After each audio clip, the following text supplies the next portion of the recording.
In 1974, a 19-year-old kid sat alone in a dorm room at Harvard University, one of the most prestigious universities on the planet, and made a decision that nearly everyone around him called stupid. He was going to drop out. No backup plan. No money. No guarantee.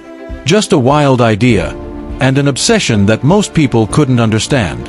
That kid would go on to become the richest human being on Earth. He would change how every single person on this planet works, communicates, and lives. But before the billions, there were breakdowns. Before Microsoft, there was failure. Before the legacy, there was a boy nobody believed in. This is the untold story of Bill Gates. William Henry Gates III was born on October 28, 1955, in Seattle, Washington, into a family that had high standards and even higher expectations. His father was a successful attorney. His mother sat on the boards of major corporations. Success was not just expected in the Gates household. It was demanded. But young Bill was different. He was socially awkward, intensely introverted. He would rock back and forth when he was thinking, a habit he carried well into adulthood. He fought constantly with his mother.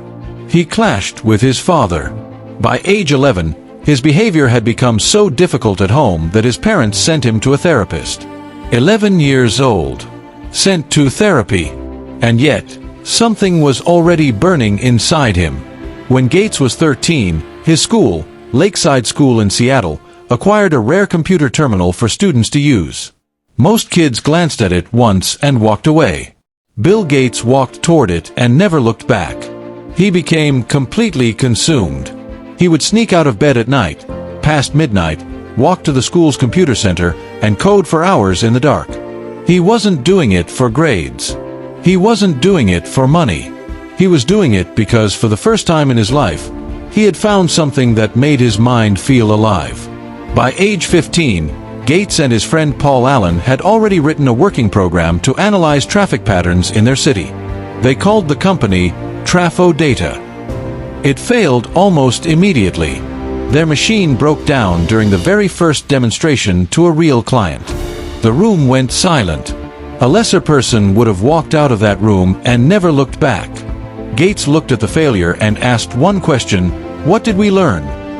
That question, that single mindset, would define everything that came next. In 1973, Gates enrolled at Harvard University. His parents breathed a sigh of relief.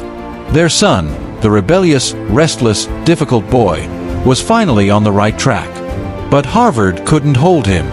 While other students were going to lectures, Gates was playing poker until 3 in the morning and spending the rest of his nights reading computer manuals. Then one day in late 1974, his old friend Paul Allen burst into his dorm room, magazine in hand. It was the January 1975 issue of Popular Electronics. On the cover was the Altair 8800, the world's first personal computer kit. Allen looked at Gates and said, "This is it. This is the moment. If we don't do this now, someone else will." Gates made his decision in that moment. He would leave Harvard. He would walk away from the degree his family had sacrificed for.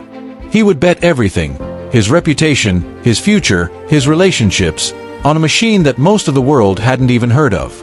His mother cried. His father was furious. His classmates thought he had lost his mind. He was 19 years old, and he had never been more sure of anything in his life. Gates and Allen moved to Albuquerque, New Mexico, where the makers of the Altair were based.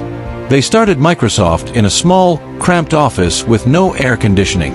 And Gates worked like a man possessed. 16-hour days. 18-hour days. He slept under his desk when the code wouldn't compile. He ate meals he couldn't remember eating. He pushed himself, and everyone around him, beyond what most humans think is possible.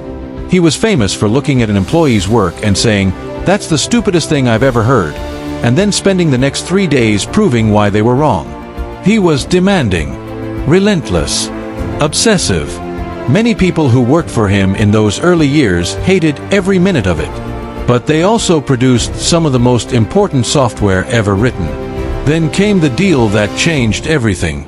In 1980, IBM, the most powerful technology company on Earth, came to Microsoft looking for an operating system for their new personal computer.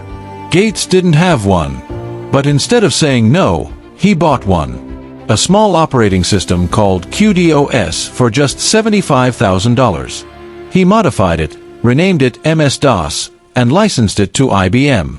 The key word was licensed. He didn't sell it. He kept the rights. That one decision, that single, brilliant, calculated move, made Microsoft a billion-dollar company.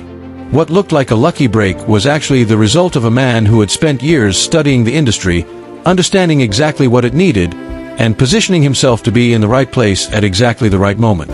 Luck, as they say, is what happens when preparation meets opportunity. By the 1990s, Microsoft had become the most dominant software company in history. Windows was on nearly every personal computer on Earth. Bill Gates had become the richest man in the world. But with that power came something dangerous.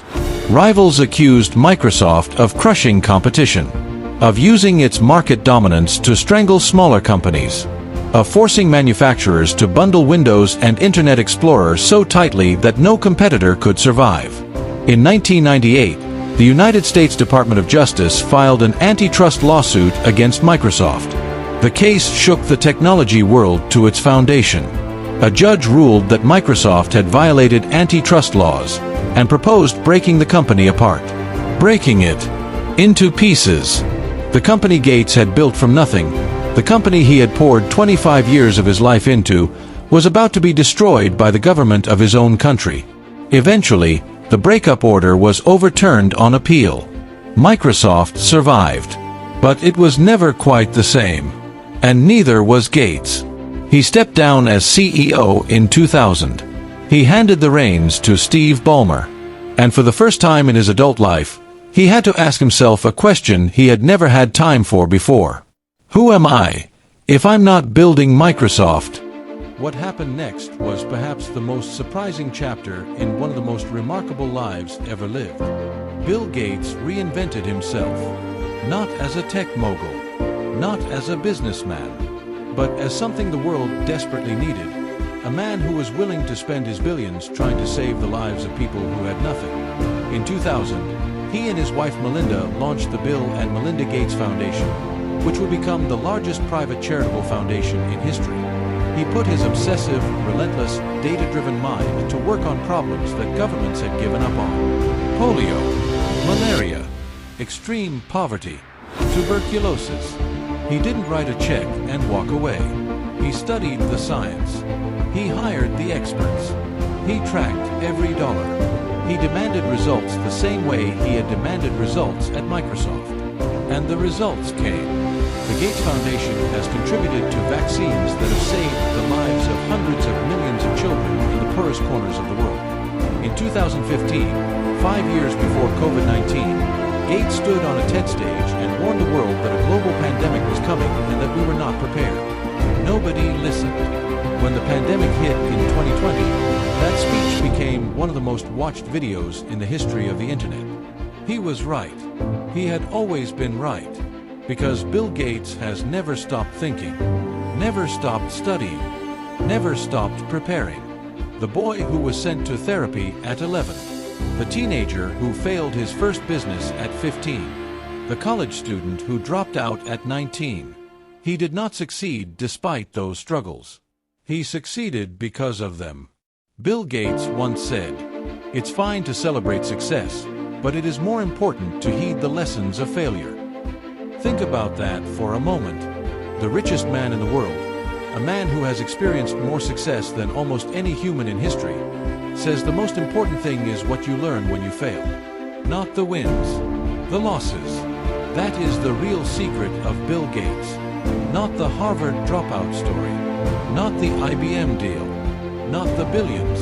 It is the fact that this man, through every setback, every failure, every lawsuit, every criticism, every loss, kept going. And so can you. If this story inspired you, hit the like button. Subscribe for more deep dive stories about the people who changed the world.